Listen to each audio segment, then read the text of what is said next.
तो हमारे YouTube channel stock time में आपका स्वागत है। इस वीडियो में हम बात करेंगे एएसएम लिस्ट के बारे में। एएसएम का वीकली सर्कुलर आ गया है। इसमें किन किन कंपनियों को शामिल किया गया है और किन किन कंपनियों को राहत दी गई है। इस पे चर्चा शुरू करने से पहले कहना चाहूँगा कि अगर आपने हमारे चैनल को सब्सक्राइब नहीं किया है तो कृपया सब्सक्राइब कर लें और बेल आइकन भी दबा लें। सबसे पहले हम बात करेंगे एएसएम के उस सर्कुलर के बारे में जो एनएसई जारी करती है। तो ये एनएसई के तरफ से जारी एएसएम का शॉर्ट टर्म सर्कुलर है। इसमें 4 कंपनियों को वीकली सर्कुलर में शामिल किया गया है। इनके नाम आप देख सकते हैं: BF investment limited, dB international stock brokers limited, Soma textile industries limited और नर्मदा एग्रोबेस लिमिटेड। इन कंपनियों को एएसएम के शॉर्ट टर्म लिस्ट में शामिल किया गया है जो 13 फरवरी से लागू मानी जाएंगी, यानी एएसएम के शॉर्ट टर्म लिस्ट में सर्कुलेट रहेंगी। इसके अलावा अगर बात करें इसमें से बाहर की गई कंपनियों के बारे में, तो आप देख सकते हैं कि 5 कंपनियों को एएसएम के शॉर्ट टर्म लिस्ट से बाहर किया गया है, जिसमें 2 कंपनियां तो अडानी ग्रुप की हैं, Adani ports and special economic zone और अंबुजा सीमेंट्स। यानी अडानी के लिए एक अच्छी खबर है, अडानी ग्रुप के लिए, कि उसकी 2 कंपनियां एएसएम के शॉर्ट टर्म लिस्ट से बाहर होते हुए देखने को मिल रही हैं। इसके अलावा हेरनबा इंडस्ट्रीज लिमिटेड है जो एएसएम के शॉर्ट टर्म लिस्ट से बाहर की गई है। मोनार्च नेटवर्थ कैपिटल लिमिटेड वो एएसएम के शॉर्ट टर्म लिस्ट से बाहर की गई है। आरकेईसी प्रोजेक्ट्स लिमिटेड, इसको भी एएसएम के शॉर्ट टर्म लिस्ट से बाहर किया गया है जो सोमवार से लागू मानी जाएगा, यानी ये कंपनियां सोमवार से एएसएम के शॉर्ट टर्म लिस्ट से बाहर मानी जाएंगी।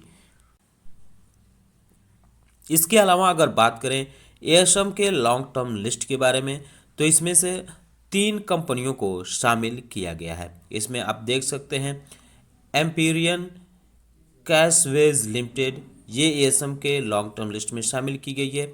SKM egg product export India limited, इसको भी एएसएम के लॉन्ग टर्म लिस्ट में शामिल किया गया है। इसके अलावा एक कंपनी है मैनुग्राफ इंडिया लिमिटेड, ये बीएसई की तरफ से एएसएम के लॉन्ग टर्म लिस्ट में शामिल की गई है। इसके आगे स्टार लगा है, आप देख सकते हैं। ये 3 कंपनियां हैं जो एएसएम के लॉन्ग टर्म लिस्ट में शामिल की गई हैं। इसके अलावा कुछ कंपनियों 6 कंपनियों को बाहर किया गया है एएसएम के लॉन्ग टर्म लिस्ट से। इसमें आप देख सकते हैं कि Panache Digi Life limited, Servotech power system limited, Zenith exports limited, ए&एम jumbo bags limited, Adani power limited, विंदल इंडस्ट्रीज लिमिटेड भी एएसएम के लॉन्ग टर्म लिस्ट से बाहर की गई है। अडानी पावर पिछले कई दिनों से एएसएम के लॉन्ग टर्म लिस्ट में कंसोलिडेटेड थी, अब इसको आखिरकार बाहर कर दिया गया है। पिछले दिनों इसको एएसएम के लॉन्ग टर्म लिस्ट के स्टेज 4 से स्टेज बाय स्टेज निकालकर स्टेज 1 में रखा गया था। उसके बाद अब इसको बाहर किया गया है इस लिस्ट से। आपको बता दें कि हिंडनबर्ग की रिपोर्ट आने के बाद अडानी ग्रुप की कई कंपनियां एएसएम के लॉन्ग टर्म लिस्ट में और शॉर्ट टर्म लिस्ट में शामिल हुई थी, जिनमें से आज 3 कंपनियों को बाहर निकलते हुए देखने को मिल रहा है। अडानी पावर तो हालांकि पहले से थी, लेकिन अडानी पोर्ट और अंबुजा सीमेंट जो है एएसएम के शॉर्ट टर्म लिस्ट से बाहर निकली हैं। ये दोनों कंपनियां हिंडनबर्ग रिसर्च रिपोर्ट आने के बाद इनमें शामिल हुई थी। इनके शेयरों में ज़बरदस्त उछाल माफ कीजिएगा गिरावट देखने को मिली थी, जिसकी वजह से इनको एएसएम के शॉर्ट टर्म लिस्ट में शामिल किया गया था। हालांकि अडानी ग्रुप की अभी भी कई कंपनियां हैं जो एएसएम के लॉन्ग टर्म लिस्ट में हैं। इनके आप नाम देख सकते हैं, ये हैं अडानी ट्रांसमिशन, इसमें एएसएम के शॉर्ट टर्म लिस्ट में, माफ कीजिएगा एएसएम के लॉन्ग टर्म लिस्ट में है। अडानी ग्रीन और अडानी टोटल गैस अभी भी एएसएम की लॉन्ग टर्म लिस्ट में कंसोलिडेटेड है। अब बात करते हैं बीएसई के तरफ से जारी एएसएम लिस्ट के बारे में। तो ये बीएसई के तरफ से जारी एएसएम की शॉर्ट टर्म लिस्ट है। इसमें 5 कंपनियों को शामिल करते हुए देखने को मिल रहा है। इसमें है Selvin traders limited, Soma textile industries, VF investment जो एनएसई की तरफ से एएसएम के शॉर्ट टर्म लिस्ट में डाला गया है, डीबी इंटरनेशनल स्टॉक ब्रोकर भी एनएसई की तरफ से शॉर्ट टर्म लिस्ट में डाला गया है। नर्मदा एग्रोबेस लिमिटेड, इसको भी बीएसई की तरफ से शॉर्ट टर्म लिस्ट में डाला गया है। इसके अलावा एक कंपनी है फॉस्फेट कंपनी, इसको इस हायर स्टेज में डाला गया है। अभी जो फिलहाल जिस स्टेज में थी, इसको अगले स्टेज में डाला गया है, यानी इस पर सख्ती बरती गई है। लेकिन फिटोकेम इंडिया लिमिटेड को थोड़ी राहत दी गई है, यानी इसकी जो स्टेज है वो कम की गई है। अगर इसमें से बाहर की गई कंपनियों के बारे में बात करें तो इसमें आप देख सकते हैं लिकोट हाईटेक टूल रोम लिमिटेड को एसएम के शॉर्ट टर्म लिस्ट से बाहर किया गया है। अडानी पोर्ट अंबुजा सीमेंट तो हम देख ही चुके हैं, एनएससी की तरफ से भी बाहर किया गया है। इसके अलावा Hiranba industries limited, Monarch Networth capital, Priya limited और अथारो एंटरप्राइजेज, इन कंपनियों को भी एएसएम के शॉर्ट टर्म लिस्ट से बाहर किया गया है बीएसई के तरफ से।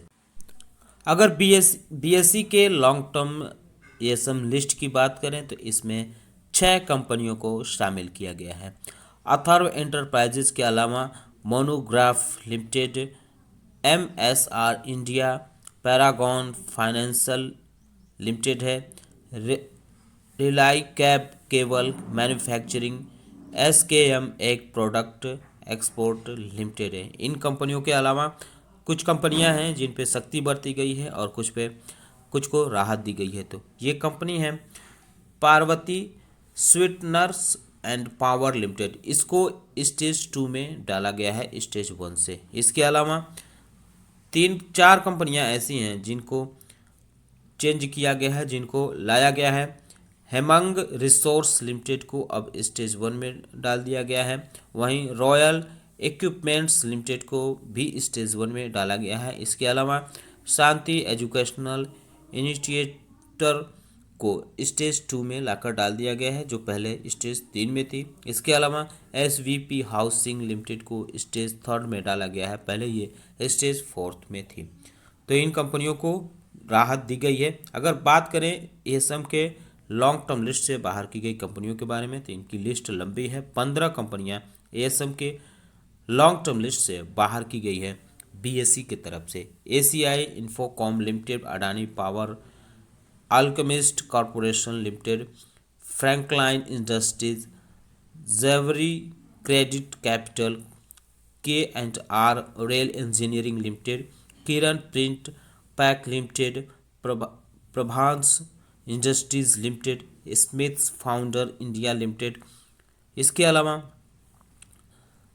तवेर्नियर resource limited, Tradewell holdings limited, यूनिसंस मेट्रो लिमिटेड और वेरीलाल इंडस्ट्रीज लिमिटेड को भी एएसएम के लॉन्ग टर्म लिस्ट से बाहर किया गया है। इसके अलावा यूरोनस इंफ्रास्ट्रक्चर और जेनिथ एक्सपोर्ट लिमिटेड को भी एएसएम के लॉन्ग टर्म लिस्ट से बीएसई की तरफ से बाहर किया गया है। तो सोमवार को इनके शेयरों पर इसका असर देखने को मिल सकता है। आप इन कंपनियों पे नज़र बनाए रख सकते हैं। आप हमें हमारे कमेंट बॉक्स में बता सकते हैं कि इनमें से कौन कौन सी कंपनियां आपकी पोर्टफोलियो में फ़िलहाल हैं। तो दोस्तों, हमारा वीडियो कैसा लगा यह बताना न भूलें। साथ ही साथ हमारे चैनल को सब्सक्राइब कर लें और बेल आइकन भी दबा लें। वीडियो देखने के लिए बहुत बहुत धन्यवाद।